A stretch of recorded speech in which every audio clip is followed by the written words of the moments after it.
Selanjutnya, Sayyidina Umar meminta agar Hatib dibawa ke persidangan. Usai menghadap, Sayyidina Umar bertanya kepadanya, "Wahai Hatib, apakah benar engkau adalah majikan para pelayan ini?" "Iya, benar wahai Amirul Mukminin," jawab Hatib agak gugup. Umar kemudian melanjutkan, "Hampir saja aku menimpakan hukuman kepada mereka, kalau saja aku tidak dapat kabar bahwasanya engkaulah yang telah mempekerjakan mereka. Tetapi engkau membiarkan mereka begitu saja dalam keadaan kelaparan, sehingga mereka terpaksa mencuri.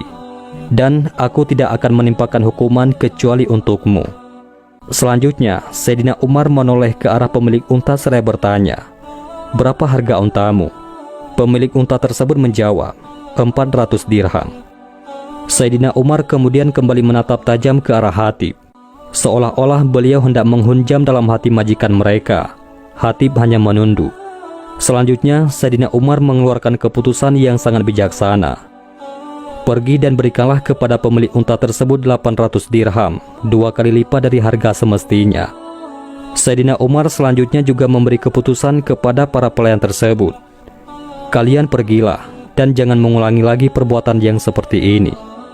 Mendengar keputusan vonis tersebut, tentu saja para pelayan sangat senang dan menarik nafas lega. Mereka menganggap bahwa keputusan seperti itu sangat bijaksana bagi mereka. Kisah yang kelima, hak anak atas orang tua. Dikisahkan, seorang laki-laki datang menghadap Khalifah Umar untuk mengadukan perihal anaknya yang telah berbuat durhaka terhadapnya. Menanggapi pengaduannya itu, Sayyidina Umar lalu mendatangkan anaknya dan memberitahukan kepadanya bahwa dia telah mendurhakai ayahnya dan ia melupakan hak-haknya terhadap ayahnya itu. Lantas, si anak bertanya kepada Umar, "Wahai Amirul Mukminin, bukankah sebagai anak pun kami mempunyai hak-hak atas ayahnya?" "Iya, tentu," jawab Sayyidina Umar. "Apakah hak-hak itu wahai Amirul Mukminin?" susul sang anak. Sayyidina Umar menjawab, "Memilihkan siapa ibunya, memberikan nama yang baik, dan mengajarkan Al-Quran kepadanya."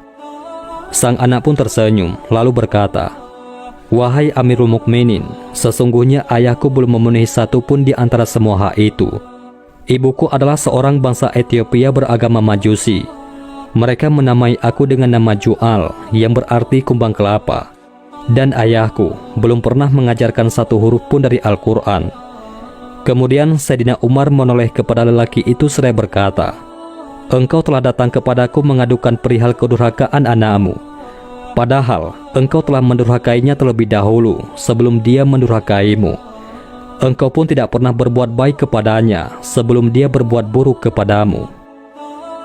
Adapun kisah berikutnya, tutupi aibnya dan nikahkan dia." Pada suatu hari, seorang laki-laki menghadap Khalifah Umar seraya berkata, "Wahai Amirul Mukminin, aku mempunyai seorang anak perempuan. Pada masa jahiliyah, ketika ia masih kecil, aku pernah menguburkannya hidup-hidup. Namun, sebelum ia mati, aku mengeluarkannya kembali dari dalam tanah. Setelah Islam datang, saya memeluk Islam, begitu pula dengannya. Lantas, anakku itu melakukan suatu dosa yang hukumannya adalah had. Karena merasa malu, ia mengambil sebelah pedang dan berusaha untuk bunuh diri. Beruntungnya, kami sempat menyelamatkannya walaupun ada bagian lehernya yang terluka. Kemudian kami mengobatinya hingga ia sembuh. Dan sekarang dia dilamar oleh seorang laki-laki. Wahai Amirul Mukminin, apakah aku perlu memberitahukan peristiwa tersebut kepada lelaki yang melamarnya?" Sayyidina Umar menjawab, "Apakah engkau berniat hendak membeberkan hal yang telah ditutupi oleh Allah? Demi Allah, kalau engkau sampai memberitahu tentang keadaan buruk anak perempuanmu pada masa lalu, engkau sendiri akan kujadikan contoh buruk bagi seluruh penduduk. Nikahkan dia sebagai perempuan muslim yang suci."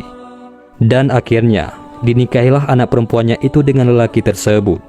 Mereka pun hidup layaknya orang-orang biasa tanpa ada permasalahan sedikit pun. Adapun kisah yang terakhir, Khalifah tidak tidur pada siang hari. Ketika Alexandria jatuh ke tangan pasukan kaum muslimin, Amr bin As segera mengutus Muawiyah ibnu Qudaij agar menyampaikan berita gembira tersebut kepada Khalifah Umar di Madinah. Muawiyah tiba di Madinah pada siang hari.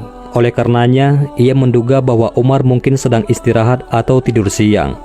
Dia langsung saja pergi ke Masjid Nabi. Beruntungnya, seorang pembantu Umar melihatnya dengan pakaian pengembaranya dan menanyakan perihal dirinya serta dari mana dia datang. Sang utusan, yaitu Muawiyah tersebut menjawab, "Aku datang dari Alexandria." Mendengar hal tersebut, segera saja sang pembantu itu pulang dan memberitahukan hal tersebut kepada Khalifah Umar. Khalifah pun segera menuju kepada sang utusan, yaitu Muawiyah ibnu Khudaij. Ketika Sayyidina Umar tiba di masjid, Muawiyah menyampaikan berita kemenangan pasukan kaum muslimin. Seketika itu, Sayyidina Umar bersujud di tanah menyatakan syukurnya kepada Allah Subhanahu wa Ta'ala. Usai bersujud, Sayyidina Umar berkata kepada utusan itu, "Mengapa engkau tidak langsung datang kepadaku? Kupikir sekarang waktu istirahat dan barangkali engkau sedang tertidur," jawab Muawiyah. Sayyidina Umar menjelaskan, "Maafkanlah aku, nampaknya engkau tidak memiliki pendapat yang cukup tentang diriku. Siapa yang akan memikul tanggung jawab khalifah jika aku harus tidur siang hari?" kata Khalifah Umar bin Khattab. Demikianlah beberapa kisah Khalifah Umar bin Khattab. Mudah-mudahan kita dapat mengambil hikmah dari kisah ini. Wallahu a'lam bishawab. Mudah-mudahan ini semua bermanfaat. Assalamualaikum warahmatullahi wabarakatuh.